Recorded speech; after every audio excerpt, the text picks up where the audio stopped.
Olá, meus irmãos, meus amigos, mais uma vez estamos aqui no GraçaCast, esse podcast que está inovando, trazendo cada dia mais alguém especial para você, para nós estarmos mais próximos e conhecermos. E hoje, nada mais, nesse dia especial, para você que está acompanhando, nós temos aqui ele que é, acima de tudo, um servo de Deus, mas também um grande pai, esposo, pastor, vereador, Pastor Hamilton Sosmaia, assim que eu gosto de chamá-lo, afinal essa é o chamado, a essência dele. Pastor, seja bem-vindo, pastor. Deixa eu cumprimentá-lo aqui, eu sei que a gente só não pode derrubar o microfone. Podemos cumprimentá-lo. Seja bem-vindo ao GraçaCast, tanto pela TV Pampa, quanto também pelo meu canal do YouTube, que vai ser retransmitido. Então, seja bem-vindo e agradeço o senhor ter aceito o convite. Prazer é todo meu, pastor Victor, de poder estar aqui, nós participando desse momento tão especial, de podermos falar sobre algumas coisas que são importantes, não só, né, da questão ministerial, mas também da vida pública, da política, né, que tem, nos últimos dias, assim, praticamente tomado conta do noticiário, não só no Brasil, mas também no mundo. Esse momento que nós estamos vivendo, assim, que é um momento de mudanças, e mudanças, quando eu falo, são mudanças inclusive ideológicas que estão aí deixando muitas pessoas, às vezes até gerando inimizade dentro das próprias famílias, das casas, enfim, um momento tenso politicamente, e a gente pode conversar um pouco também sobre isso, sobre projetos. Não, é super importante, porque assim, são assuntos que, na verdade, eu não consigo trazer todos esses assuntos com todos, porque afinal nem todos estão nessa função. O senhor tem a função pastoral, né, que é aquele portador da palavra, mas também incumbido de uma posição dentro do município, posição pública, e que está envolvido diretamente com leis, com a aprovação disso, aprovação daquilo. Claro que nem todos conseguem alterar, mas é importante trazer esse entendimento, tanto cristão quanto de uma pessoa pública, né? Qual é a função, a importância também dessas pessoas despertarem a isso, né? Que não é só ter alguém que a gente goste lá, mas alguém que nos represente lá. Então é muito mais importante. Então esse dia de hoje, acredito que vai ajudar bastante a gente poder abrir isso até a mente das pessoas e mostrar que Jesus, ele está através de nós aonde nós vamos ir. E se estivermos dentro, né, de um parlamento, dentro de um local onde o cargo público ele está em evidência, Jesus vai estar lá também, né? Então é importante o senhor estar aqui hoje para explicar, mostrar um pouquinho do seu lado humano também, né? E assim por diante, para todo mundo conhecer. É verdade, sabe que a gente tem o nosso chamado, né, pastoral, e que é um chamado de Deus. E dentro do chamado pastoral, tenho também essa missão na questão política. E muitas vezes já me perguntaram, né, pastor Victor, sobre a questão da política ligada com a fé, né? Já me perguntaram muito sobre isso e a Bíblia é muito recheada de exemplos. Entre os exemplos, eu entendo que nada na vida acontece por acaso, inclusive quando José ele foi para o Egito, vendido lá pelos seus irmãos. Tudo tinha um propósito de Deus. E esse propósito era tão importante que quando começou a haver a fome na terra, José pôde, como governador, né, do Egito, poder sustentar a sua família e a geração dessas 12 tribos de Israel. Então, um homem com cargo político ali, tão importante, com condições, inclusive, de decidir e de poder ajudar. E nós entendemos que a função política ela tem essa responsabilidade, porque a função política ela é segmentada. Sim. Tem médicos, tem professores, tem pessoas da área da segurança, tem pessoas de todos os ramos de atividades, de todos os segmentos da sociedade, e a igreja ela tem que ser partícipe dos destinos de uma nação, de um estado e de um município. A igreja não pode ficar de fora, porque nós somos cidadãos dos céus, vivemos na terra e somos cidadãos aqui na terra. Então, por isso a importância das pessoas entender que nós precisamos estar em todos os setores, e o setor seja lá na economia, seja na empresa, seja na indústria, seja no comércio, seja nos serviços, e também na política, que é onde se tomam decisões, e tem que ter o representante lá. Grandes decisões, né? Exato, decisões importantes, que para ponderar inclusive os princípios que nós defendemos, que são princípios regidos pela palavra de Deus, né? Então, por isso da importância da igreja ela ter os seus representantes que vão estar lá, não é brigando com ninguém, mas sabendo pelo menos cuidar das leis, aquelas leis que vão, inclusive, ferir princípios nossos, e princípio daquilo que nós cremos, que nós acreditamos. Eu falava antes, inclusive, da eleição, dizendo o seguinte: quando, por exemplo, nós votamos em pessoas que têm, pelos princípios que nós acreditamos, nós temos que entender que a pessoa, depois que ela se elege, ela não vai votar pelos princípios do seu eleitor, ela vai votar pelos princípios que ela defende. Sim. Ela, seja um parlamentar, ou no legislativo, ou no executivo. E isso é muito sério, entender desse lado, né? Porque as pessoas estão presas a isso, na verdade. Elas vão a uma pessoa, mas esquece os princípios dela. Os princípios dela. Eu estou apoiando o que ela acha, não o que eu acho, na verdade. Exatamente. O parlamentar ele não vai defender o princípio de um povo, ele vai defender o princípio dele. Dele, o que ele acha correto. A ideologia dele, a crença dele, né?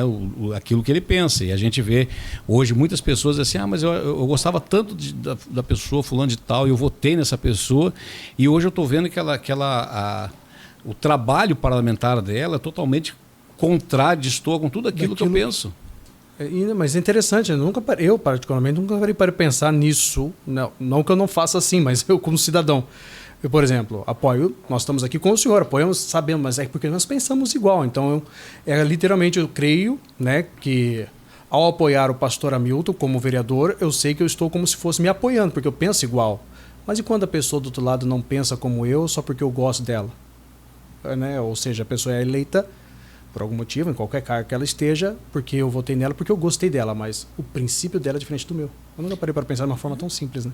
E já teve casos, disseram para mim o seguinte: puxa, eu votei na pessoa pela competência, por ver ela falar tão bem, por ver ela ser tão competente politicamente, mas agora eu estou sabendo que essa pessoa, ela, por exemplo, tem um posicionamento favorável à ideologia de gênero, favorável ao aborto, né? E eu não sabia que ela pensava isso. E eu falei assim: todas as pessoas, quando elas vão votar, elas têm que entender que o voto é uma procuração. E essa procuração, é bem profundo, a pessoa vai... eu estou dando a procuração para alguém legislar, ou lá no legislativo, ou no executivo. E essa pessoa, ela vai estar me representando quando eu voto. Por isso que eu disse assim: agora você tem um representante seu que vai votar para que haja, por exemplo, a liberação do aborto, e para que milhares de crianças sejam assassinadas caso isso venha a passar. E sem direitos de defesa, né? Sem direito de defesa. Não tem nem como se defender. Então, por isso a função parlamentar é muito importante. E até quando as pessoas... Aliás, a igreja, pastor Victor, a igreja ela demorou muito para ela se acordar com relação a isso, né? Foi. Por isso que avançou demais questões ideológicas totalmente desfavoráveis com a igreja. Isso não estou falando só do Brasil, no mundo todo. No mundo, é patamar mundo, na verdade. Exatamente. E as pessoas confundem muito o silêncio com omissão. Existem tempos, isso é meu ponto de vista, claro, né?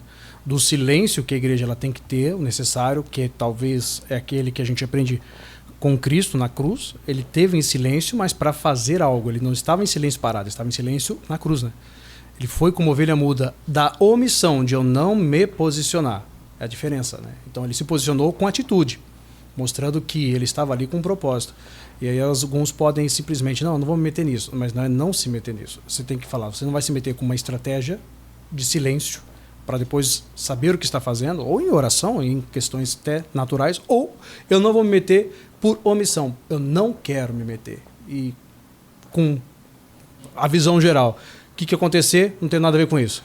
O problema é deles, né? Então tem esses dois lados bem distintos, parecidos, mas entre uma direção, que é um silêncio, e uma omissão, que é uma falta, na verdade. Verdade. E às vezes as pessoas dizem assim: a igreja não pode se meter em política, só nós temos que fazer uma diferença, né? Existe a igreja instituição. Exato. E existe os cidadãos que fazem parte da igreja. Sim. Que são cidadãos que votam, são cidadãos que compram, são cidadãos que pagam impostos, são cidadãos que trabalham, são cidadãos que abrem empresa, tem indústria, tem comércio, tem o seu serviço, tem a sua vida, que vivem, né? E que ajudam a sustentar esse país. Sim. Então tem um poder de decisão diante dos seus princípios e conceitos. Mesmo que esses princípios e conceitos não sejam princípios e conceitos ideológicos, mas são de princípios daquilo que nós cremos pelo nosso manual de fé, que é a Bíblia Sagrada, né? Então, em cima disso, é importante até que todas as pessoas, todos os cristãos, Uma coisa que a gente tem que aprender, é simplesmente que eu tenho falado muito, inclusive, até com o pastor que a gente conversa, é que as pessoas têm que ler um pouco sobre isso. As pessoas não podem estar muito atrelado a aquilo que vem na mídia, né? Porque existe hoje... A mídia ela vende muitos produtos que são fake news, são mentirosos. Então, demais, né? Então a pessoa ela precisa entender o mínimo necessário da política, inclusive da geopolítica, né? Que hoje nós estamos vendo que é um mundo todo, principalmente o caso da América do Sul aqui, né? Totalmente dominado praticamente pelo socialismo, que no nosso ver ele é bastante prejudicial. Destrutivo. E destrutivo para os princípios que nós cremos daquilo que nós norteamos, né, como regra de fé, por exemplo. Então, por isso que as pessoas elas têm que se interessar pelo assunto. Porque, às vezes, assim, mas eu não quero nem saber de política. Mas é a política que define, né, o valor do pão que você coloca na mesa, o valor da farinha que você coloca na sua mesa, o valor do seu salário, né, o valor daquilo que você ganha, o valor do imposto que você paga, né, do IPI, que no Brasil é altíssimo na maioria dos produtos, né? Então, é a política que define, por exemplo, que definiu, por exemplo, até a questão de como eu exercer minha fé com relação às igrejas fechadas. Foi através da política. Foi através daí que ganhou esse espaço, né, na verdade. Exatamente. Então, nós, inclusive em Porto Alegre, depois eu passei foi feita uma lei estadual que templos religiosos de qualquer natureza considerada atividade essencial. Nós conseguimos aprovar na Câmara por unanimidade esse projeto em 2021, onde em tempos de pandemia a igreja ela pode se tornar, ela é aliás uma atividade essencial. Por que ela é uma atividade essencial? Porque a igreja ela não fez atividade social na pandemia, ela faz a vida toda. Sempre foi. Sempre foi. A igreja atende, a igreja cuida, a igreja é um braço, e eu tenho que falar para governantes, inclusive, vocês não têm ideia. Se vocês soubessem o potencial de uma igreja, o governante estaria a igreja para perto. Porque a igreja vai aonde o governo muitas vezes não consegue ir. Nas periferias, nos bairros. Alcança quem ninguém alcança. Com respeito, na verdade. Exato. E a igreja ela é o braço estendido do poder público. Sem custo para o poder público. Fazendo trabalho por totalmente missão. Voluntário, na verdade. Exatamente. Fazendo um trabalho totalmente por missão. Fazendo um trabalho totalmente voltado para atender as pessoas, e é justamente esse talvez seja um grande problema, né, pastor Victor, porque o trabalho social da igreja ele não é um trabalho feito através de um marketing grande, né? Então não aparece esse trabalho. Não, é mais realmente pelas vidas e o interesse é só as pessoas. Exatamente. Então, muitas lideranças do poder público não sabem esse potencial da igreja na área social, justamente porque a igreja não faz trabalho de divulgação, né? A igreja divulga muito pouco. E sempre foi, na verdade, até o próprio missionário dá inúmeros exemplos, né? E da sua trajetória, que ele falou, por que eles não propagam, a mídia não vem aqui, as grandes mídias, na verdade, eu não digo só hoje, estou falando assim dos anos 80 para cá, que estourou as igrejas cristãs no Brasil, as cristãs no geral já tinha, mas um trabalho que ganhou forma, né? De 3% acima de 50% a 60% hoje. E aí ele fala sobre por que eles não vão lá, os repórteres, já aconteceu, mas muito pouco, de falar, poxa, o fulano entrou de cadeira de roda e saiu. Vamos averiguar se é verdade e vamos colocar isso na mídia, afinal, uma pessoa que estava doente, ela foi curada e então, entrando numa igreja, mas não fazem. É mais fácil pegar o bandido tal que faz alguma coisa ou alguém dentro de uma igreja que pode causar algum mal e propagar. Isso traz um prejuízo. E além assim, né, dentro disso que o senhor está falando, além de todo o trabalho social que a igreja presta, que é um trabalho que o governo não precisa fazer, a transformação das vidas e as vidas que são curadas nas igrejas, transformação de pessoas que eram alcoólatras, que eram drogadas. Que são muitas, né? Muitas, e que geram um custo para o Estado, um custo social, um custo de saúde, por exemplo. Isso o governo não computa, nem sabe disso, né? Então, por exemplo, quantas pessoas que elas estão encostadas, por exemplo, no INSS, e ela entra na igreja, ela é curada e ela volta para o mercado de trabalho, deixa de gerar um custo para o governo para trazer lucro para o governo. E isso são milhares de pessoas. Isso é tão comum acontecer, né? Muito comum. É tão comum uma pessoa deixar de depender de um dinheiro público porque ela tinha o direito, mas porque a fé e aquilo que nós como igreja pregamos e anunciamos levou ela a ter esse não só entendimento, mas a cura completa. E pessoas, por exemplo, perdidas nos vícios, por exemplo, que se recuperam, e que voltam para o mercado de trabalho, deixam de gerar um custo social? Não, nós aqui mesmo, não sei, acredito que na quadrangular, na igreja do senhor, no ministério do senhor, deve ter também um caso ou outro. Nós temos pastores que eram ex-presidiários, não só aqui no Sul, como também sou natural de São Paulo, lá também, se tornaram dentro da prisão devido ao trabalho feito pela igreja, hoje, pastores da igreja, né, e que hoje propagam aqueles que um dia fizeram a maldade, estão levando as pessoas que estão na maldade a fazer o bem. Esse é um trabalho que um pouco comentar também, né? É um trabalho que é feito dentro dos presídios, né? Dentro dos presídios. Eu lembro que eu era bastante jovem, eu fazia muitos trabalhos no presídio, todo sábado lá. E às vezes as pessoas diziam assim, poxa, você vai lá, tira teu sábado à tarde para ir no presídio, né? E eu ia, pregava. E foi ano passado? O senhor falou que era jovem, então deve ter... Já foi um bom tempo. Então, eu nunca me esqueço de um moço lá, por exemplo, que se converteu, tinha uma caminhada bem longa ainda para percorrer dentro do presídio, se converteu, e ao se converter, ele cumpriu sua pena e foi ser um pastor, né? Foi pregar o evangelho, quer dizer, uma pessoa que gerava prejuízo não só para o governo, mas acabou depois se transformando num agente de cura na vida das pessoas, né? A maldade que a sociedade sofria, agora ele leva o bem. Leva o bem, exatamente. Isso é muito diferenciado, né? Isso é um trabalho que tem que... Exato. Esse é o trabalho diferenciado que a igreja presta, que o governo não tem esse entendimento, e muitas vezes as pessoas criticam a igreja justamente por não entender o valor social que uma igreja ela representa na vida da sociedade, não só a transformação, mas também de um lucro, o lucro social que essa igreja traz. Né? Eu lembro que uma vez um ateu chegou e falou o seguinte: olha, se tirarem as igrejas, os cristãos da terra, é como se tivesse uma cidade sem iluminação, né? A terra fica literal, né? Literalmente. Então, a igreja que dá ainda essa luz, que muda ainda a história das pessoas. A gente vê nas periferias, até onde está o tráfico lá, mas está lá a mãe da pessoa. E de certa forma isso é uma realidade total, porque Jesus diz que não se esconde uma cidade edificada atrás dos montes e nem coloca, né, a lâmpada debaixo do alqueire, mas coloca no velador. E o cristão, então, que leva a Cristo, ele vai brilhar, ele tá literalmente iluminando o mundo. Tirou o cristão, acabou a luz. Perfeito. É exatamente o que o senhor acabou de falar, olhando por esse ponto de vista dessa parábola.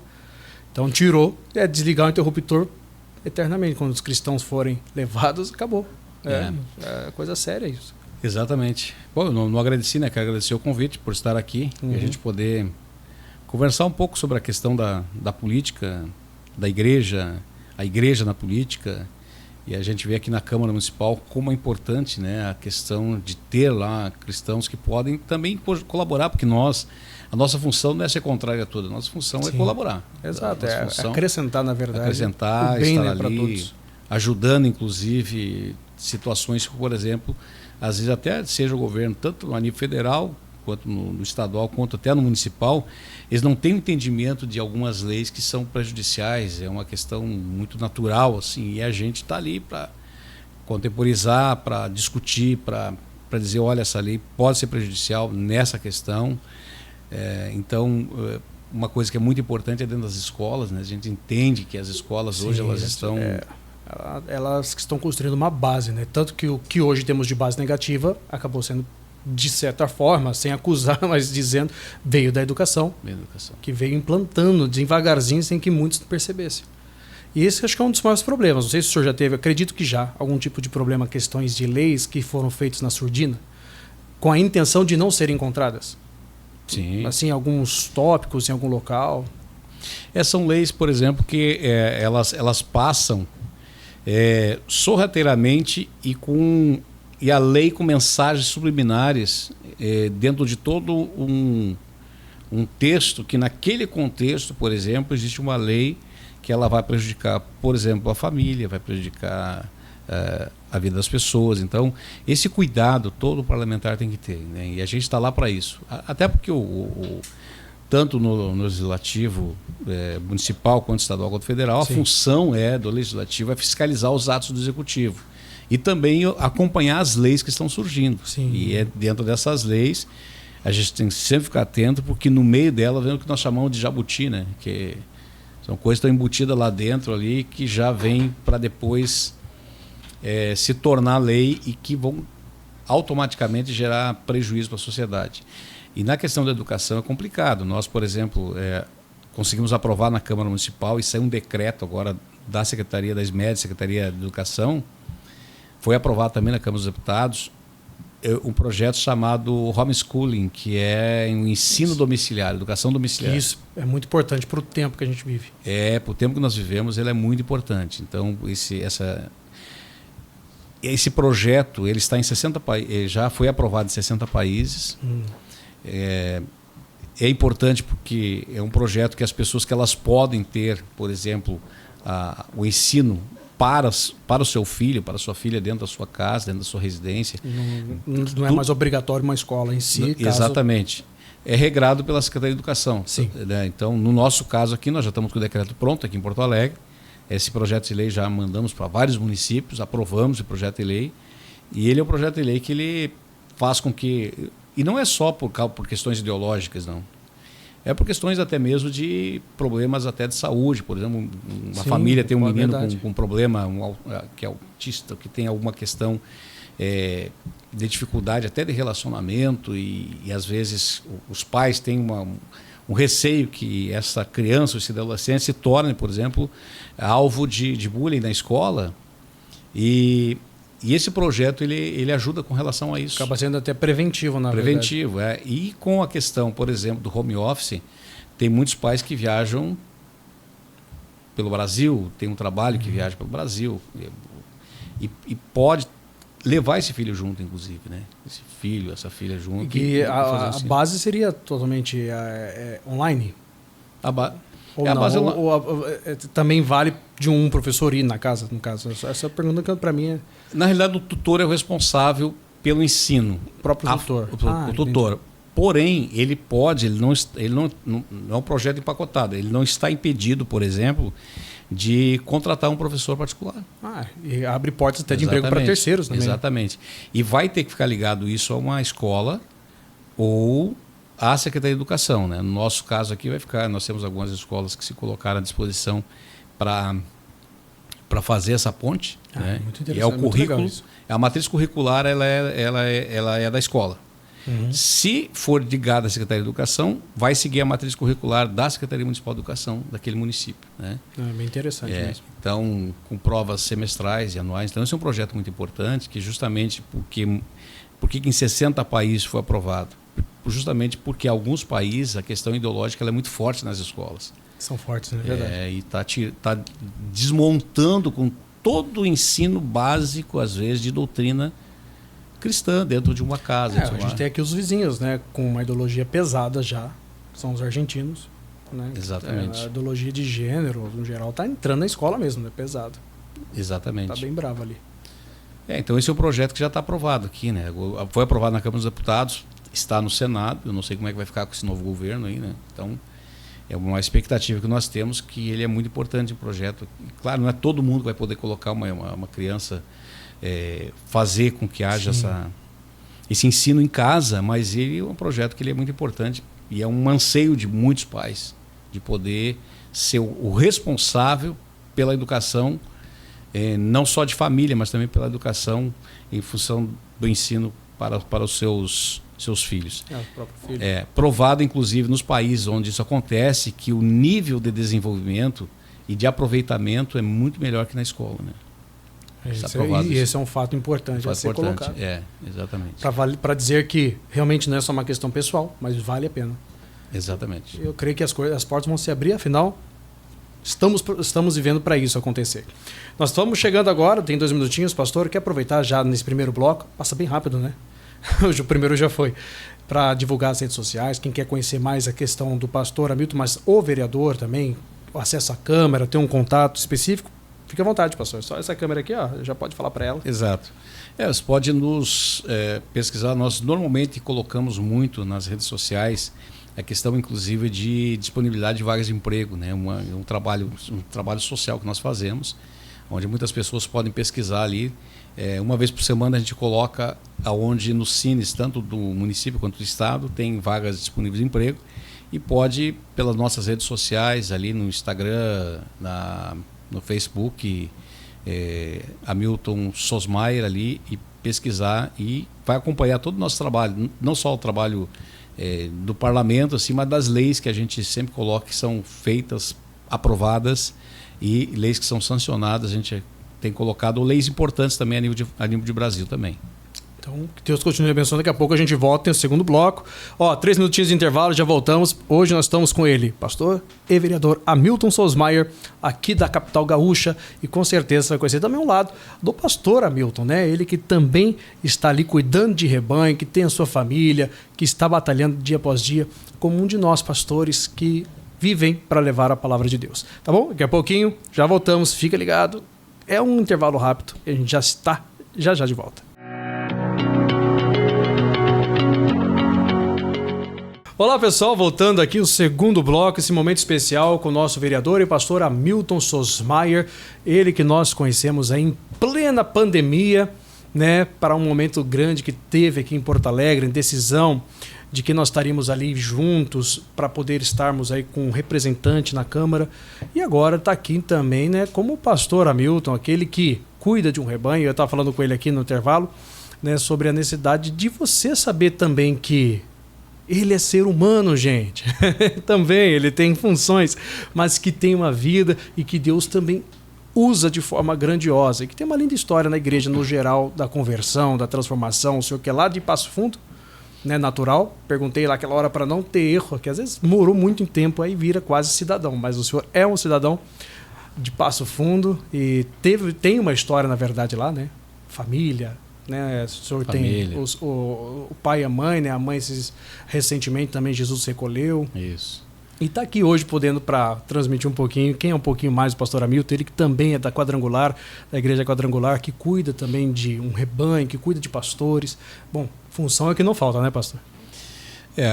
Sabe que a igreja, ela, como eu falei do papel social da igreja, e o papel importante que a igreja presta, foi o caso também da minha família, porque o meu pai, quando ele faliu, e nós estávamos, eu mais 2 irmãos, nós estávamos doentes, né? E aí conhecemos Jesus através de um vizinho, pois que as pessoas convidarem pessoas que estão precisando, os vizinhos, para ir na igreja é muito importante, né? Verdade. Então, cada um tem essa responsabilidade. Quando eu conheci Jesus, quando nós conhecemos Jesus, queria repassar isso aos outros. E aí nós fomos para a igreja, eu tinha 4 anos de idade.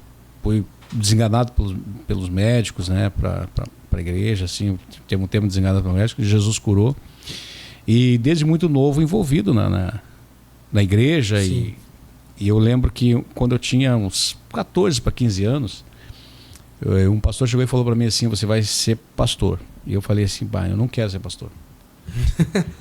Maioria, né, quando recebe, não é possível. Eu disse: pastor, eu faço qualquer coisa na igreja, aprendi a tocar, toco, né, lidero jovens, qualquer coisa, mas ser pastor eu não quero ser, né? Esse negócio de ser pastor não é para mim, esse negócio aí não quero. Só que é um chamado, né? Então fui líder de jovens e trabalhei em várias áreas da igreja, e aí eu acabei, pelo chamado, acabei me tornando pastor, né? Comecei a pregar o evangelho com 19 anos, estou com 60, então são 41 anos pregando o evangelho. É só um detalhe. É só um detalhezinho. E eu acabei tomando uma decisão, isso é uma decisão pessoal, de ser um pastor bivocacionado, que é um pastor que tem as suas atividades. Então eu trabalhei no meu primeiro emprego, sendo pastor, fui para o banco, acabei trabalhando na gerência de banco, enfim, e saí do banco, porque o banco na época ia me transferir e eu tinha já minha igreja. Então saí do banco, montei minha empresa de representação, fiquei 24 anos, mas sempre ligado também à política, né? Fui candidato a vereador 2 vezes para Passo Fundo. E daí até que fui pastor em Frederico Westphalen, fui pastor em Soledade, fui transferido para Porto Alegre. E em Porto Alegre daí fechei minha empresa, e aí a igreja me chamou para concorrer a vereador, para ser um parlamentar aqui. E acabei, no primeiro mandato, no segundo ano me tornando vereador, né, com a eleição de um deputado. Sim. E no meu segundo mandato, que é esse, eu tive o privilégio de ter o apoio aqui da Igreja da Graça, e sou vereador da Igreja da Graça e também da Quadrangular. Então, a minha história ela é uma história de pastorado, né, de abrir muitas igrejas e também de formar pastores, e envolvido literalmente não somente com a vida secular, mas também na formação de pastores, né? Hoje, graças a Deus, eu tenho o privilégio de ter um conjunto de coisas. E isso, na verdade, é raro, porque ter toda essa vivência e a estrutura mental, porque não é só um chamado, mas a estrutura mental para saber dividir sem misturar também, né, é interessante. Isso é para poucos, na verdade, do meu ponto de vista. Né, pastor? Tem que ter muito equilíbrio e tem que ter uma coisa importante que eu nunca me esqueço, que há vários anos atrás, o missionário RR, eu assisti no programa dele, ele comentou sobre o sono. A pessoa ela precisa ter um bom sono. E eu tenho esse privilégio de ter um bom sono. Então, tem gente que sonha muito, eu não consigo nem sonhar, né? Porque quando eu deito, eu apago mesmo. Literalmente. Né? Literalmente. Então, o sono reparador, ele realmente nos ajuda para que a gente esteja bem no dia seguinte e possa desenvolver todas as atividades, né? Então, hoje na Quadrangular eu coordeno algumas, tem a igreja que eu sou pastor e tem mais algumas igrejas que eu coordeno. Hoje o senhor, qual é a igreja? O bairro é daqui de Porto Alegre, né? É o bairro Partenon, então tem a igreja local que eu atendo e mais algumas igrejas na volta ali. E também sempre tive envolvido muito com o Conselho de Pastores, né? Eu fui 4 anos presidente do Conselho de Pastores em Porto Alegre, que abrange vários ministérios e isso nos deu um privilégio de conhecer, né, vários ministérios, vários pastores e saber que as lutas são as mesmas de todos. É verdade. Né? A vida de um pastor não é fácil. Né? Aquela famosa frase, né? Família é tudo igual, só muda de endereço. Só muda de endereço. Não deixa de ser também. As lutas, as dificuldades e... Porque o pastor não tem hora, né, pastor Victor? O pastor, ele, na hora que ele acorda, ele já começa a atender, já começa... não tem feriado, não tem nada, então só quando se programa mesmo para poder dar uma descansada. Se cria a oportunidade, né? Porque nós até utilizamos o termo, né? Não sei como que o senhor conhece esse termo, mas é o mesmo foco, possivelmente essa mesma diretriz, que aqui nós falamos sobre faltas justificadas. Ou seja, eu não vou estar nesse período devido a uma situação familiar que eu vou tirar tantos dias com a bênção ministerial. Então, nós não temos saídas, então é uma falta. Ou seja, eu estou aqui, mas eu não vou estar, mas você sabe o motivo. Eu estou faltando. Eu deveria estar, na verdade, mas tenho a bênção para não estar durante esse período de 3, 4, 5, alguns têm um pouco mais, outros têm um pouco menos, diferente de qualquer outro, né? E isso raramente quando acontece. Resumindo a história, né? Então, dentro disso que o senhor falou, o ministério, ele é um chamado que nem todas as pessoas se adaptariam. Não. Porque nós não temos literalmente horário, nós não temos domingo, nós não temos feriado. É um chamado de Deus. Não tem onde reclinar a cabeça. Aquilo que muitas vezes as pessoas olham lá, o pastor pregando, né? Parece todo um glamour da pregação, os músicos cantando. Que coisa mais linda, mais maravilhosa. Tem tudo um preço árduo, que é o preço da consagração. Tem lágrimas. É o preço da consagração, é o preço do jejum, é o preço da oração, é o preço da batalha, é o preço das traições que a gente praticamente passa por cima, né? Então, essa é a vida do ministério.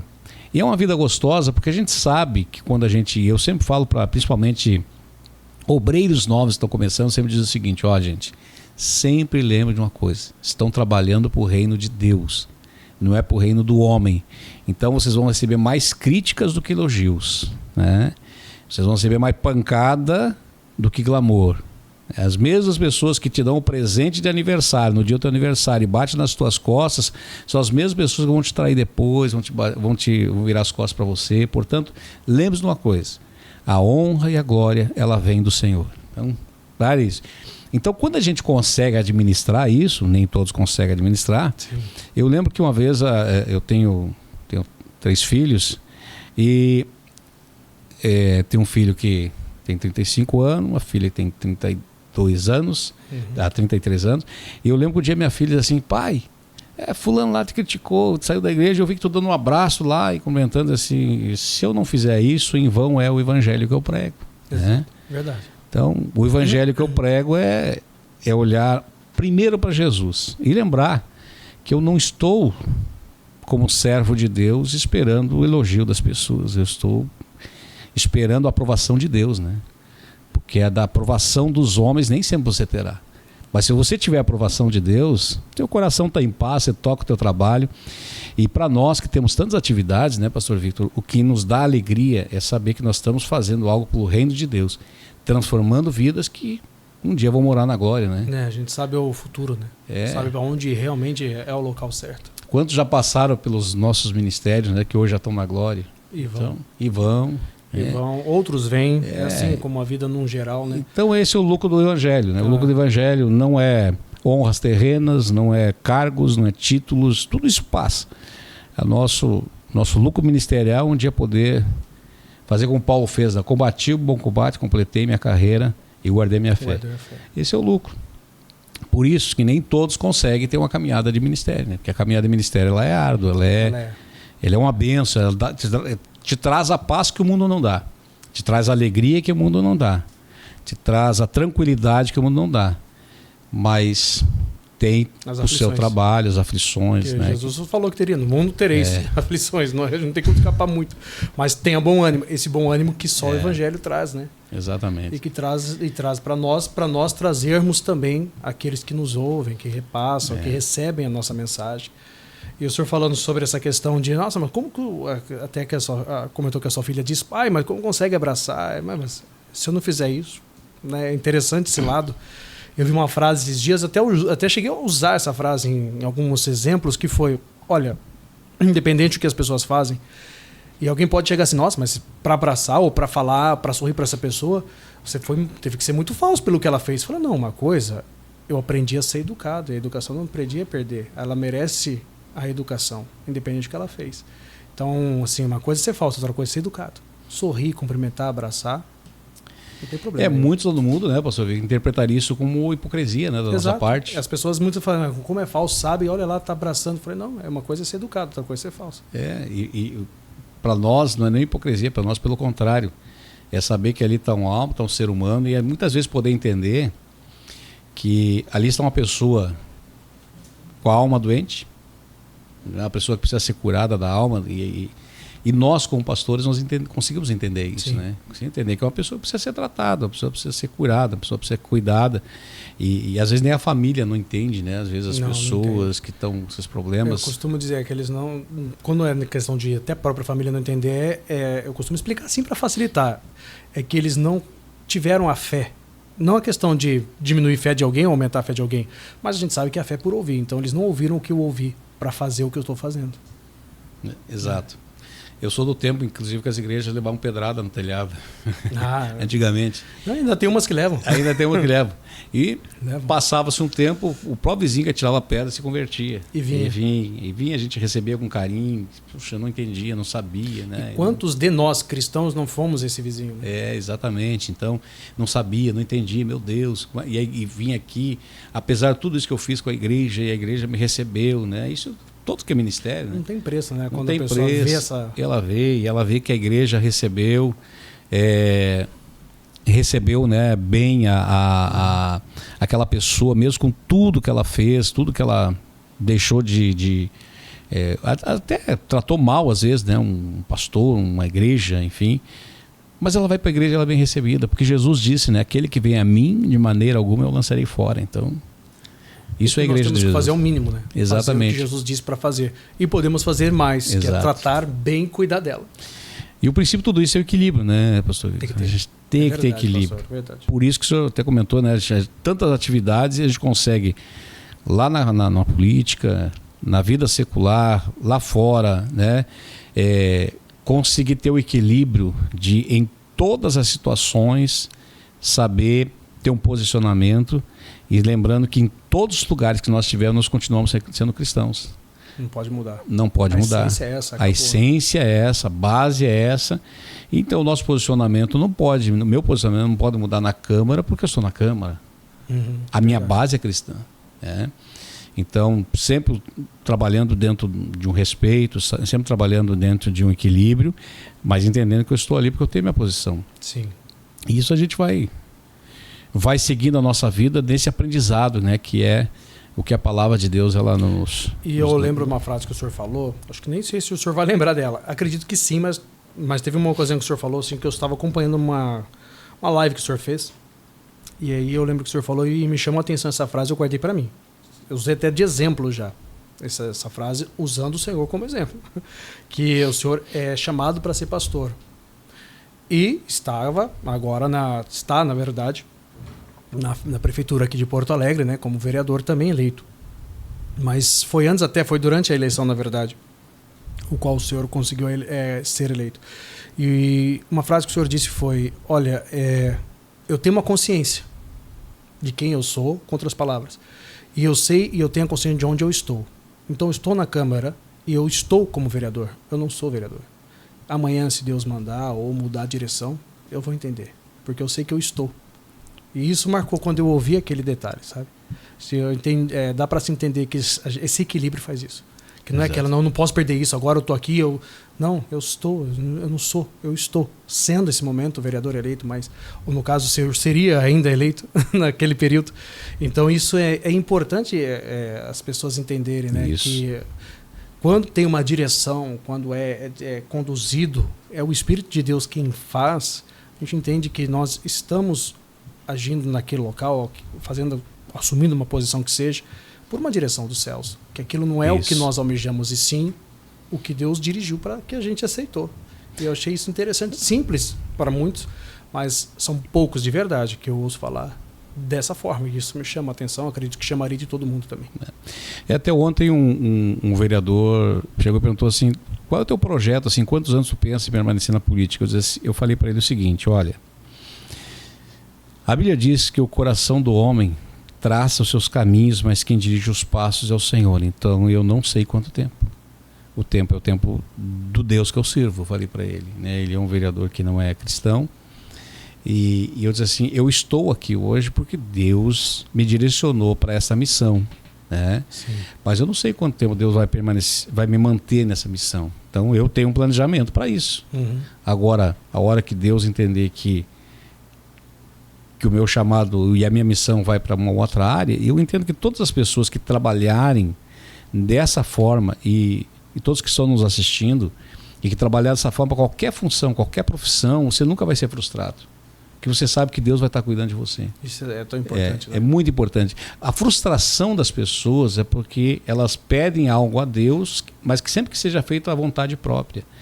E nós temos que sempre entender que a vontade não deve ser a nossa, mas sim a de Deus, porque Ele nunca erra, né? Sim. Deus nunca erra. E é por isso que o grande problema, tem muitos cristãos, e até uma estatística diz que há muitos cristãos, parte dos cristãos que se desviam dos caminhos do Senhor são por não terem as suas expectativas atendidas. Por quê? Porque eles não deixam que Deus dirija a sua vida, eles querem eles coordenar. E quando isso acontece, nós vemos hoje nas igrejas cristãos frustrados.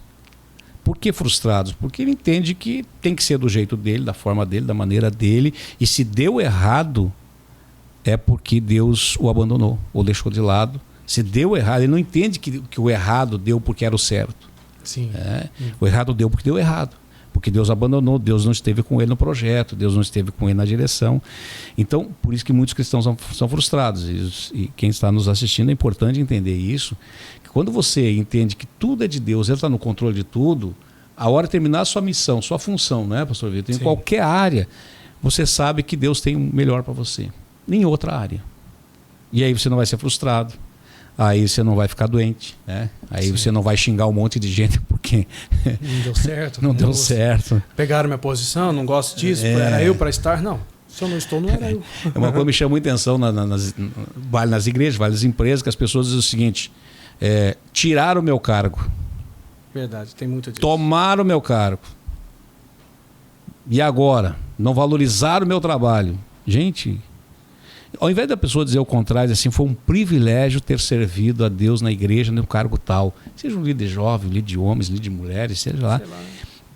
Ao invés da pessoa dizer assim, foi um privilégio ter servido a Deus nessa função. Agora aprove o Senhor colocar outra pessoa, quer dizer, sou grato a Deus pelo período que eu pude servir nessa área, que Deus me escolheu. Não, a pessoa entende o seguinte: não, me tiraram do cargo, o pastor não gosta de mim, a minha liderança não quer nem saber de mim.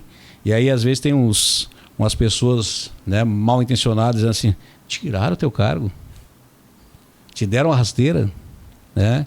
A pessoa está vendo, ó, perdi minha função, perdi meu cargo. Então, eu sempre digo assim, quando a pessoa ela entende que tudo que ela vai fazer é para Deus e é Ele que está no controle de tudo, essas frustrações de cargo, de título, deixa de existir, não tem um peso mais. Não tem peso na vida dela, não. Deixei, perdi, né? Eu já fui 2 vezes administrador do Estado, secretário administrativo da Quadrangular no Estado, né? E as 2 vezes que eu saí grato a Deus por poder ter servido ao reino dele naquela área, né? Então, e é assim que as pessoas, quando a pessoa entender isso, ela jamais vai ter frustração na igreja. Tem lugar para todo mundo também. Lugar para todo mundo. Até o pastor, quando ele é transferido, às vezes, de um lugar, né, ele diz assim: tiraram daquele lugar que eu estava indo bem. Ele não consegue, muitas vezes, entender que Deus precisa dele em outra área. Então, tudo é porque me tiraram, porque me transferiram. Não, Deus. E quando a gente tem esse princípio, até quando as pessoas perguntam para mim assim: quanto tempo vai continuar de vereador? Não sei, o tempo que Deus permitir. Hoje Deus me colocou ali. Sim. Daqui a pouco Deus não vai querer que eu esteja ali, ou daqui a pouco Deus vai querer que eu continue. Então eu tenho que ter a consciência de que tudo que nós estamos fazendo é para Ele e é para o reino dele. E é bonito de se ver, né? Quando a gente age dessa forma, facilita tanto a nossa vida. E quem está à nossa volta, porque quando uma pessoa descontente age e leva para casa, é complicado. Acho que o senhor deve ter tido inúmeros exemplos de pessoas que infelizmente não compreenderam e fez a família virar inimigos, né? E deveria ser apoiadores, na verdade, da organização que a gente faz parte, da igreja, né, num contexto de liderança no geral. E isso acontece. Eu acredito que também já deve ter acontecido várias vezes também, né? Exatamente. Por isso que Hebreus lá é muito interessante, aquele versículo que diz: para que ninguém se prive da graça de Deus. Sim. E que não deixando que nenhuma raiz de amargura brotando em vós essa raiz é bem perturbe e por ela muito seja contaminado. Quer dizer, não tem murmurador sozinho, né? O murmurador tem uma facilidade de montar gangue, né? É fácil, é o negativo, é a luz negativa que atrai as moscas. Né? Exatamente. Aí o murmurador é muito engraçado porque ele além de privar ele da bênção de Deus, né? Atrapalha outros de receber. Ele atrapalha os de receber. Então, por isso, quando a pessoa não tem a tranquilidade de que tudo que ela está fazendo é para ele, é para o reino dele, que cargos, títulos, tudo isso passa, ele acaba adoecendo a si, adoecendo os outros, principalmente as pessoas que ele mais ama, né? São os que mais sofrem com isso. Né? Sofrem, porque eles compram a briga, só que sem saber com quem eles estão brigando, na verdade. Perfeito. E deveria ser somente entre eles a resolver. E isso é complicado quando se tem.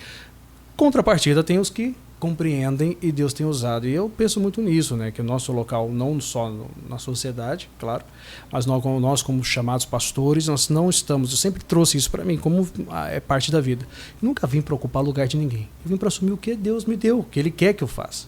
Assim eu acredito que seja, se todo mundo entender, eu só quero aquilo que Deus tem para mim e Deus me dirija. Se for no A, se for no B, se for no Z, tanto faz. Contando que seja a vontade de Deus. E é isso aí, tem 3 minutinhos ali, nossa produção disse agora.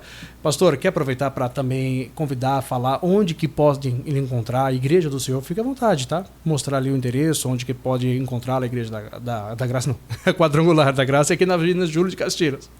Lá na Quadrangular, onde que o senhor também é o pastor responsável.